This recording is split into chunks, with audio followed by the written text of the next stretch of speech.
매일 맹목적으로 명상만 하고 그냥 습관적으로 명상만 하고 취미도 명상이고 직업도 명상이고 그래서 하는 일이랑 명상밖에 없는 그리고 또 스승의 힘만 믿는다면 스승의 법문만 듣고 스승의 힘만 믿는다면 그 사람은 아직 높은 등급이 아닙니다. 그래서 어떤 사람은 어떤 시험에 들었을 때 실패하게 되는 것이죠. 뭐 예쁜 여자가 나타나서 그 여자랑 같이 바람이 나서 그냥 출가했다가도 다시 환속하거나 이런 경우도 있고 여러 가지 있죠.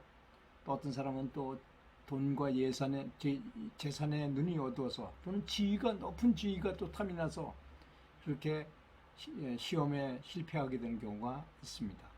만약 우리의 수행에 관한 명상에 대한 관념이 정확하고 교리를 스승이 말하고자 하는 교리, 뭘 가르치고자 하는 그 이치를 정확하게 이해하고 있다면 분명히 낙오되지 않을 것입니다.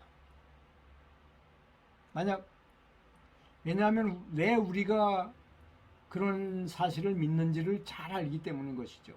앞뒤 전후 좌우를 아주 잘 알게 된 사람이기 때문에 그렇습니다. 그래서 그걸 메타인지력이라고 말하잖아요. 자기 스스로를 나를 내가 아니라 남의 입장에서 여러모로 점검해 보는 거죠. 좀 냉정하게 바라보는 걸 말하는 것이죠. 주제 파악이란 말이 더 어울리겠네요. 주제 파악을 잘하는 거죠. 나는 어떤 걸 잘하고 어떤 걸 못하고 뭐 이런 거를 아는 거죠.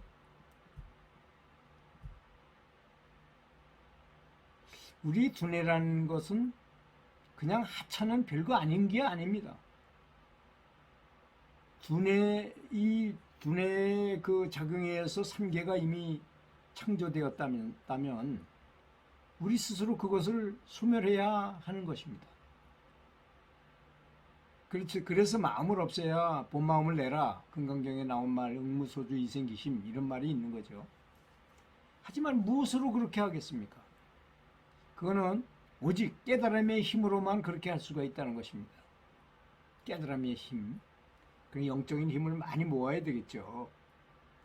그것을 파괴한다는 것은 꼭 불러서 태워버린다는 뜻을 말하는 것이 아닙니다. 내면에서 일어나는 깨달음으로 하는 것입니다. 본래 상계란 것은 존재하지 않습니다. 사실 우리가 오랜 기간을 살았고 여러 가지 체험을 하고 살면서 체험을 하지만 아무리 화려했던 일도 지나고 나면 아무 허망하게 느껴지잖아요. 뭐 아무리 자기가 사랑하는 여인이랑 같이 성관계를 했다 하더라도 그때 잠시 동안 그 활락 속에 있었다 하더라도 딱 끝나고 나면 바로 그냥 허망한 느낌을 받잖아요. 그런 것처럼 또는 아무리 맛있는 음식을 먹고 아무리 높은 지위에서 많은 사람들이 인기를 얻었다 하더라도 그렇게 많은 인기를 가져도 자살하는 사람조차도 있어요. 그런 걸 보면 그게 허망하다는 것이 확실히 느껴지지 않습니까?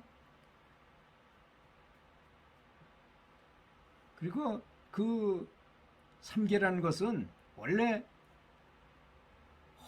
허상이기 때문에 흡인력도 없습니다. 그것이 존재하든 안 하든 상관없는 것이죠. 예를 들어서 내가 화를 많이 내고 뭐 고민했던 것이 죽고 난 다음에도 그 고민이 계속될까요? 그런데 중요한 거는 죽고 난 다음에도 그 고민의 습관은 그대로 가져간다는 것입니다.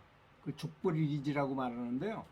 그 굉장히 그래서 살아있을 때 대인관계를 잘하고 착하게 선하게 살아야 된다는 것이죠. 그 마음을 그대로 가져가니까. 그런 사람이 어떻게 극락정토를 간다거나 뭐 해탈을 하겠습니까? 죽어서. 살아서도 못한 해탈을 죽어서 할 수 있겠습니까? 그래서 살아있을 때 집착을 버려야 한다는 것입니다. 이제 우리가 마치 텔레비전을 보고 있어요. 근데 그 재밌던 드라마가 내가 지금 무슨 고민에 빠졌어. 아주 뭐 큰 일이 생겨가지고 그거에 대해서 고민하는 생각이 꽉 차 있다면 눈앞에 텔레비전이 뭐 소리도 다 들리고 화면도 다 보여도 무슨 말을 하는지 전혀 나한테는 들어오지 않죠. 그럴 때가 있었을 겁니다. 그런 것처럼 뭐 이 삼계가 있다 하더라도 내가 마음을 전혀 두지 않고 살면 있으나 마나 한 것이라는 것입니다. 진정한 세계는 그런 것이 아니기 때문이죠. 그래서 조금 있던 사람이 이제 드라마 뭐야 너 뭘 봤고 뭐 어떻게 그때서 이제 깨가지고 난 아무것도 못 봤어요 이렇게 말할 것이라는 것입니다.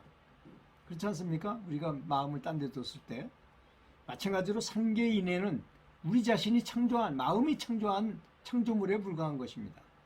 지금 우리가 그것을 소멸하는 방법은 그거를 무시해버리는 것입니다. 그걸 응무소주 이생기심이라 한다 이겁니다. 그냥 마음을 아무데도 머무르지 말고 본 마음만 내라는 그런 의미잖아요. 무시하는 거죠. 무시. 그냥 무슨 사물이 있다 하더라도 중요시하게 여기지 않는다는 것이죠. 우리는 그것이 아무런 의미가 없고 세상에 지위가 높다거나 뭐 무슨 일을 당했다 하더라도 그것이 아무런 의미가 없잖아요. 따지고 보면. 저는 그런 걸 아주 절실하게 느낍니다. 요새. 뭐 옛날에 저도 높은 지위에 15년 동안이나 간부직에 있었지만 그리고 중등학교 교장도 했던 사람이지만 장학사도 하고 교육연구사도 하고 교감 교장을 다 했던 사람이지만 그게 무슨 소용이 있습니까? 지나고 나면 다 허망한 것이에요. 또 거기에 대해 저는 전혀 가치를 부여하지도 않습니다. 사실 지금 우리는 그것이 아무런 의미가 없는 것을 뼈저리게 사무치게 깨우쳐야 됩니다. 그래야만 진정한 세계로 갈 수가 있게 되는 발판을 마련할 수 있는 거죠. 이 세계가 다 허망한 것이구나. 이 살아있는 이 자체가 그렇게 실제적인 게 아니구나 라는 사실을 알고 진정한 것을 찾아야 된다는 얘기죠. 진정한 것. 내 마음이 다 없어지고 나서 진정한 보이는 그 진정한 세계를 찾으라 이런 말씀이 되겠습니다. 감사합니다.